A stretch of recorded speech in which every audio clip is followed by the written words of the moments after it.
निर्विशेष शून्यवादी पाश्चात्य देशधारी जय श्री कृष्ण चैतन्य प्रभु नित्यानंद श्री अद्वैत गदाधर शिवासादि गौरभक्तवृंद।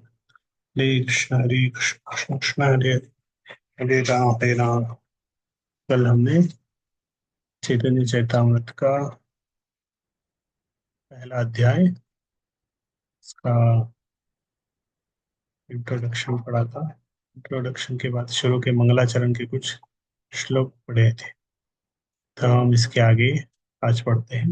श्लोक, ये 14 श्लोक, ये पहले 14 श्लोक है चैतन्य चैतामृत की शुरुआत की। ये मंगलाचरण है, इसके बाद वाले श्लोक हम आगे पढ़ेंगे। ये 3 श्लोक 15, 16, 17, इसमें प्रणाम मंत्र दिया है तीन विग्रह का, मदन मोहन, गोविंद देव और श्री गोविंद और गोपीनाथ। श्री गोविंद, गोपीनाथ, मदन मोहन, ये प्रणाम मंत्र है।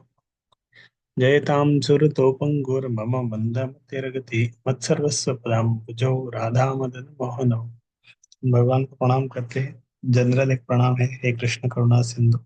इन लक्ष्य से स्पेसिफिकली भी ये प्रणाम मंत्र है। मदन मोहन भगवान को भी जब हम प्रणाम करते हैं तो ये मंत्र के साथ कर सकते हैं। जयताम सुरतोपंग, उनकी जय हो।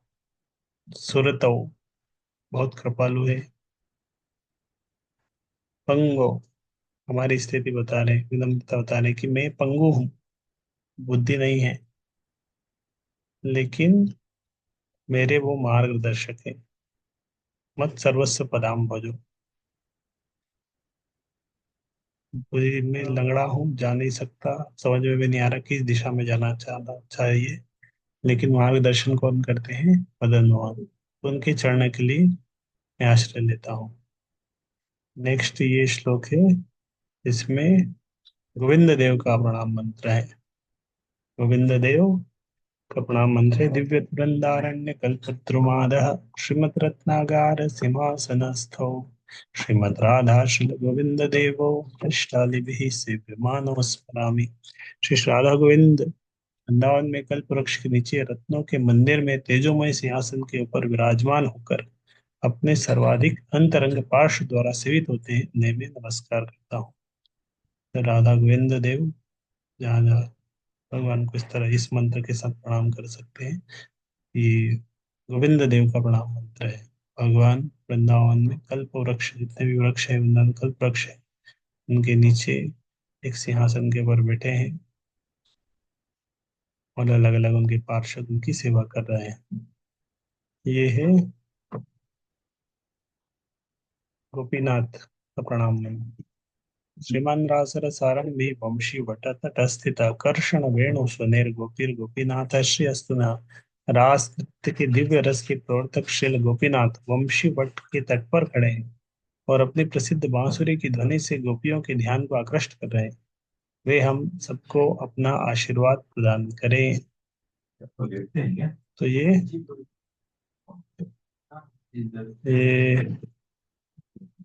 गोपीनाथ भगवान का प्रणाम मंत्र। कब चैतन्य चरितमृत शुरू होता है? जय जय श्री चैतन्य जय नित्यानंद जय अद्वैत चंद्र जय गौर भक्तवृंद।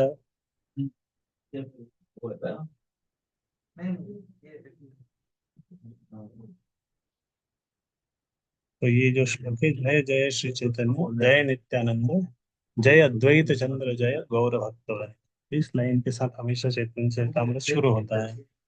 पहली लाइन ये रहती है और एक आखिरी लाइन है,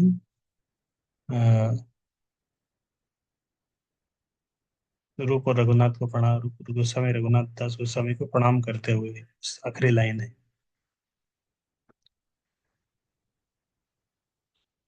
तो इसका अर्थ है, श्री चैतन्य श्री नित्यानंद की जय हो, अद्वैत चंद्र की जय हो, श्री गौर के समस्त भक्तों की जय हो। हे तीन ठाकुर गोड़िया के करिया छिन आत्मसात, हे तीनेर चरण वंदो तीन मोर नाथ।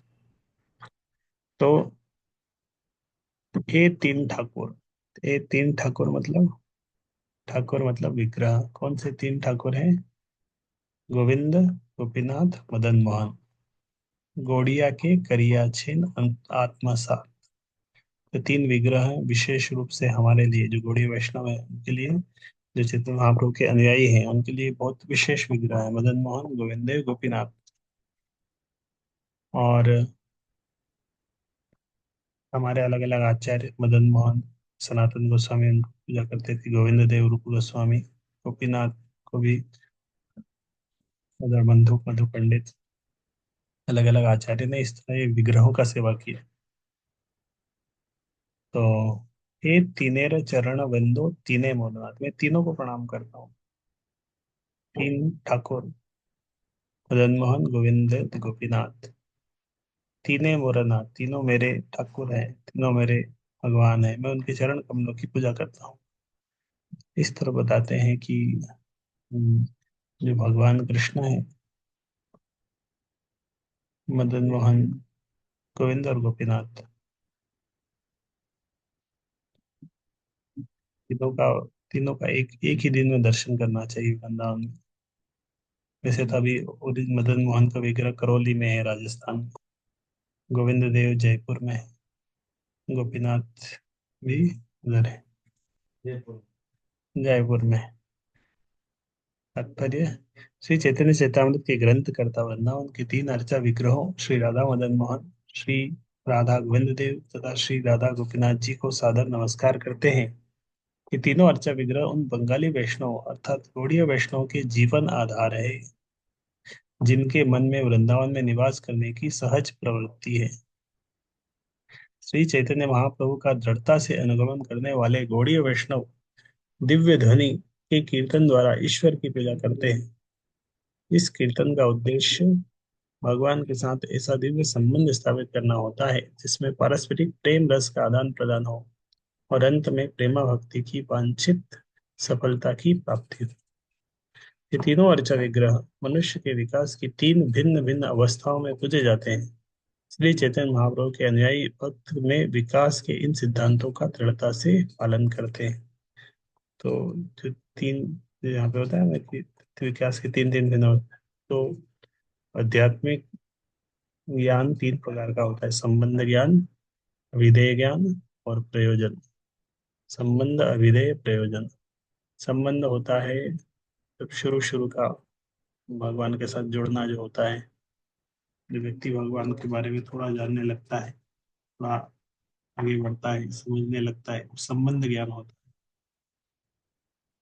अभिधेय होता है जब भगवान की सेवा करने लगते हैं, अभिधेय। और प्रयोजन होता है जब फल मिलता है, प्रयोजन मतलब रिजल्ट, कृष्ण प्रेम का फल जब मिलता है, सेवा का फल। संबंध, अभिधेय, प्रयोजन, ये तीन स्तर है आध्यात्मिक ज्ञान के। जिस तरह एक लड़के लड़के का जो विवाह होने वाला था, तो विवाह से पहले क्या होता है, बोलते हैं संबंध हो गया है, इंगेजमेंट होता है, वो है संबंध। नेक्स्ट स्टेप होता है विवाह हो जाता है, विवाह के बाद सेवा शुरू होती है, एक दूसरे की सेवा करते हैं, पत्नी पति की सेवा करती है, तो सेवा स्तर है, विधेय। फिर आगे चल के पुत्र प्राप्ति होती है, प्रयोजन। गौड़ीय वैष्णव 18 दिव्य अक्षरों से रचित उन वैदिक स्थितियों में चरम लक्ष्य का अनुभव करते हैं, जिसमें कृष्ण की उपासना मदन मोहन, गोविंद तथा गोपीजन वल्लभ के रूप में की जाती है। मदन मोहन वे हैं जो प्रेम के देवता कामदेव को मोहित करने वाले हैं। गोविंद वे हैं जो इंद्रियों तथा गौओं को प्रसन्न करने वाले हैं, तथा गोपीजन वल्लभ गोपियों के दिव्य प्रेमी हैं। कृष्ण स्वयं मदन मोहन, गोविंद, गोपीजन वल्लभ तथा अन्य असंख्य नामों से पुकारे जाते हैं, क्योंकि वे अपने भक्तों के साथ विभिन्न लीलाएं करते हैं। मदन मोहन, गोविंद तथा गोपीचंद वल्लभ, इन तीनों अर्चा विग्रहों के अपने अपने विशेष गुण हैं। मदन मोहन की पूजा का अर्थ है भगवान के साथ अपने भूले हुए संबंध को पुनः स्थापित करना। भौतिक जगत में हम इस भगवान के साथ अपने शाश्वत संबंध के प्रति बुरी तरह से अज्ञान में है। पंगों का अर्थ है ऐसा व्यक्ति जो अपने बल पर चल फिर नहीं सकता, तथा मंद मत है वह है जो भौतिक कार्यकलापों में अत्यधिक व्यस्त रहने के कारण कम बुद्धिमान होता है। ऐसे व्यक्तियों के लिए सबसे अच्छा यही होगा कि वे सकाम कर्मों में मानसिक चिंतन में सफलता की आकांक्षा न करें। वे तो इसके बदले केवल पूर्ण पुरुषोत्तम भगवान की शरण ग्रहण करें। जीवन की पूर्णता मात्र भगवान की शरण ग्रहण करने में है। अतः हमें अपने आध्यात्मिक जीवन के प्रारंभ में मदन मोहन की पूजा करनी चाहिए। शुरुआत में मदन मोहन और संबंध ज्ञान होता है, जिससे वे हमें आकृष्ट कर सके और हमारी भौतिक इंद्रियों तृप्ति की आसक्ति को मिटा सके। नए भक्तों के लिए मदन मोहन के साथ एक ऐसा संबंध स्थापित करना आवश्यक है। तो मनुष्य प्रबल अनुराग के साथ दिव्य भगवान की सेवा करना चाहता है, तो फिर वह दिव्य सेवा के रातल पर गोविंद की पूजा करता है। गोविंद समस्त आनंदों के आधार हैं। जब कृष्ण तथा भक्तों की कृपा से कोई भक्ति में आ, पूर्णता प्राप्त कर लेता है, तब वह कृष्ण की सराहना ब्रज बालाओं को आनंद देने वाले विग्रह गोपीजन वल्लभ के रूप में कर सकता है। भगवान श्री चैतन्य महाप्रभु ने इस भक्ति विधि की व्याख्या 3 चरणों में की है। इसीलिए वृंदावन में इन आराध्य अर्चा विग्रहों की स्थापना विभिन्न गोस्वामियों द्वारा की गई। वे उन गौड़ीय वैष्णव के परम प्रिय हैं, जो प्रतिदिन कम से कम एक बार मंदिरों में अवश्य जाते हैं। इन तीनों अर्चा विग्रह के मंदिरों के अतिरिक्त भी वृंदावन में अन्य अनेक मंदिरों की स्थापना की गई है, यथा जीव गोस्वामी का राधा दामोदर मंदिर, श्यामानंद गोस्वामी का श्याम सुंदर मंदिर, लोकनाथ गोस्वामी का गोकुलानंद मंदिर, तथा गोपाल भट्ट गोस्वामी का राधा रमण मंदिर। तो ये 4 और वो 3, 7 मंदिर, ये 7 मंदिर वृंदावन के प्रमुख मंदिर हैं। अगर हम वृंदावन जाते हैं तो ये 7 मंदिर का दर्शन करना चाहिए पहले। इस समय वृंदावन में स्थित 5,000 मंदिरों में से 7 प्रमुख मंदिर 400 वर्षों से भी पुराने हैं और सर्वाधिक महत्वपूर्ण है। घोड़ी भारत के उस भाग का सूचक है जो हिमालय पर्वत का दक्षिणी तथा विंध्याचल का उत्तरी भाग है, और जो आर्यावर्त कहलाता है। भारत का यह पांच भाग भारत का यह 5 भागों या 5 प्रदेशों में विभाजित है। भारत को हम पांच पांच भाग में डिवाइड कर सकते हैं। एक होता है सारस्वत, कश्मीर तथा पंजाब। एक है कान्य कुब्ज, उत्तर प्रदेश, जिसमें आधुनिक लखनऊ शहर सम्मिलित है। मध्य गौड़, मध्य प्रदेश। मैथिल, बिहार तथा बंगाल का अंश, तथा उत्कल, बंगाल का अंश तथा पूरा उड़ीसा। कभी कभी बंगाल को गौड़ देश कहा जाता है, क्योंकि एक तो यह मैथिल का अंश है, और दूसरे हिंदू राजा राज लक्ष्मण सेन की राजधानी का नाम गौड़ था। यह प्राचीन राजधानी बाद में गौड़पुर और फिर क्रमशः मायापुर कहलाने लगी। उड़ीसा के भक्तगण उड़िया, बंगाल के भक्तगण गौड़िया, दक्षिण भारत के भक्तगण द्रविड़ कहलाते हैं। उड़िया उड़िया है उड़ीसा के भक्त, बंगाल के गौड़िया, दक्षिण भारत के द्रविड़। चूंकि आर्यावर्त में 5 प्रदेश है, अतएव दक्षिण भारत अर्थात दाक्षिणात्य भी 5 प्रदेशों में विभाजित है, जो पंच द्रविड़ कहलाते हैं। तो साउथ का जो भाग है, दक्षिण भारत, वो भी फिर 5 भागों में डिवाइड है। चारों वैष्णव गुरु शिष्य संप्रदायों के प्रमुख अधिकारी 4 वैष्णव आचार्य तथा मायावाद संप्रदाय के श्रीपाद शंकराचार्य भी इन्हीं पंच द्रविड़ प्रदेशों में प्रकट हुए। तो चारों संप्रदाय के आचार्य शंकराचार्य भी सब दक्षिण भारत में प्रकट हुए। गौड़ीय वैष्णव द्वारा मान्य 4 वैष्णव आचार्यों में श्री रामानुजाचार्य आंध्र प्रदेश के दक्षिण भाग में महाभूतपुरी में प्रकट हुए थे। श्री मध्व आचार्य मैंगलोर में जिले के पाजकम स्थान में, श्री विष्णु स्वामी पांड्य में, तथा श्री निम्बार्क दूर दक्षिण में मुंगेर पटन में उन प्रकट हुए थे। श्री चैतन्य महाप्रभु ने मध्य आचार्य से गुरु शिष्य परंपरा की श्रृंखला ग्रहण की, किंतु उनके संप्रदाय के वैष्णव जन उन तत्ववादियों को स्वीकार नहीं करते जो अपने आप को मध्व संप्रदाय होने का दावा करते हैं। मध्व के अनुयायियों की तत्ववादी शाखा से अपने को स्पष्ट रूप से भिन्न बताने के लिए बंगाल के वैष्णव जन अपने को गौड़ीय वैष्णव कहते हैं। श्री मध्व आचार्य गौड़ पूर्णानंद के नाम से भी जाने जाते हैं। अतएव माध्व गौड़ीय संप्रदाय नाम गौड़ीय वैष्णव की गुरु शिष्य परंपरा के लिए अत्यंत उपयुक्त है। हमारे गुरुदेव ओम विष्णुपाद श्रीमद भक्ति सिद्धांत सरस्वती गोस्वामी महाराज माध्व गौड़ीय संप्रदाय में ही दीक्षित थे।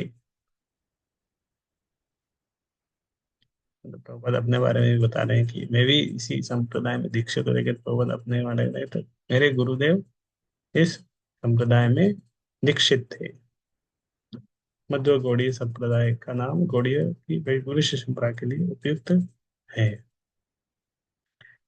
तो चार चार चार संप्रदाय हैं, चारों संप्रदाय के जो आचार्य हैं सब दक्षिण भारत में अलग अलग जगह उन्होंने जन्म लिया। 20 नंबर श्लोक। ग्रंथेर आरंभे करी मंगलाचरण, गुरु वैष्णव भगवान तीनेर स्मरण। अब चैतन्य चरितामृत शुरू होती है। तो ग्रंथेर आरंभे करी मंगलाचरण, इस कथा के आरंभ में मैंने गुरु भगवत भक्तों तथा भगवान का स्मरण करने मात्र से उनके आशीर्वाद की कामना की, मंगलाचरण किया। मंगलाचरण कौन सा था? शुरू के 14 श्लोक जो कल हमने पढ़े थे वो मंगलाचरण था। ग्रंथ के आरंभ में मंगलाचरण किया। उसमें मंगलाचरण में क्या होता है? गुरु वैष्णव भगवान का स्मरण करते हैं, ध्यान करते हैं, आशीर्वाद की कामना करते हैं। तीनेरे स्मरणे होए विघ्न विनाशन, अनायासे होए निज वांछित पूर्ण। तो क्या होता है? गुरु वैष्णव भगवान के स्मरण करने से होता क्या है? ऐसा स्मरण समस्त कठिनाइयों का विनाश करता है और मनुष्य की अपनी इच्छाओं को अत्यंत सरलतापूर्वक पूरा करने में सहायक सिद्ध होता है। तो कठिनाई ऑब्स्टिकल चले जाते हैं और इच्छाएं पूरी होती है, सहायतक सिद्ध होती है। इसलिए किसी भी चातुर्य कार्य की शुरुआत मंगलाचरण से करनी चाहिए। मंगलाचरण का हम जप कर सकते हैं।